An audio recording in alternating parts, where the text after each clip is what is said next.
ça vient du bac en design de produits où on a été invité à travailler sur une problématique de notre choix. Puis c'est en creusant que je me suis rendu compte que l'éducation à la sexualité, c'était une problématique bien réelle puis d'actualité. En fait, c'est seulement depuis 2018 que l'éducation à la sexualité est obligatoire dans les écoles, mais les profs ne sont pas formés, puis il n'y a pas vraiment d'outils pour les supporter. À partir du moment où tu as une idée comme celle-là, puis jusqu'au moment où ça se retrouve dans les classes, il y a une panoplie d'actions à poser. Explique-moi un peu le processus. C'est en mai 2020, quand je me suis rendu compte qu'il y avait un besoin puis que les gens avaient le goût d'acheter mes outils, que je suis allée à l'École d'entrepreneuriat de Québec. J'ai fait le parcours, puis ensuite, je l'ai fait très rapidement. Puis après ça, j'étais allée chercher de l'aide. Je suis allée chercher... Il y a beaucoup d'organismes en économie sociale qui peuvent t'aider à mettre sur pied ton entreprise. Puis j'étais allée chercher toute l'aide dont j'avais besoin. Puis rapidement, en février 2022, on a lancé notre premier outil. Il y a tellement d'organismes qui sont disponibles pour nous aider quand on démarre une entreprise. Je pense à la CEDEC, au pôle d'économie sociale dans mon cas. C'est des organismes qui sont là pour t'accompagner, te prendre en main, en fait, littéralement.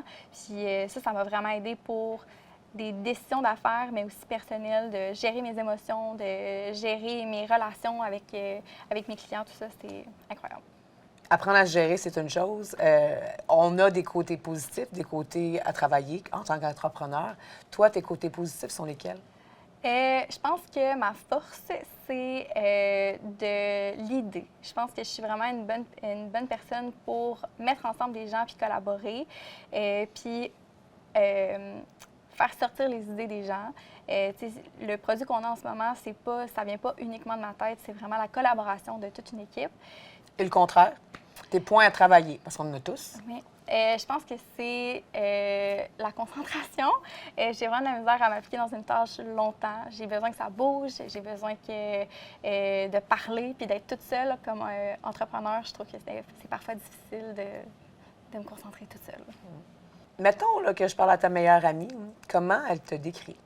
Folle. Je pense que je suis le genre à faire un peu n'importe quoi pour le plaisir, mais je suis aussi folle dans le travail. Je pense que quand je me mets dans quelque chose, je dédie toute mon énergie, puis je pense que c'est comme ça qu'on me décrirait. On est en tournage dans un lieu bien, bien spécial. Explique-nous qu'est-ce que ça représente pour toi.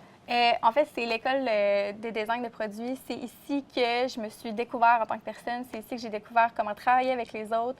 C'est ici que j'ai habité pendant 3 ans, puis que j'ai vraiment découvert toute mon énergie créative, puis que, bref, c'est ma maison.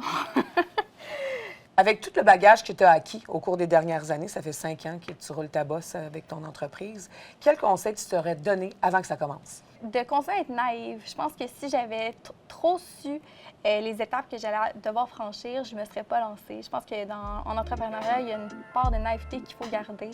Puis je me dirais, reste naïve.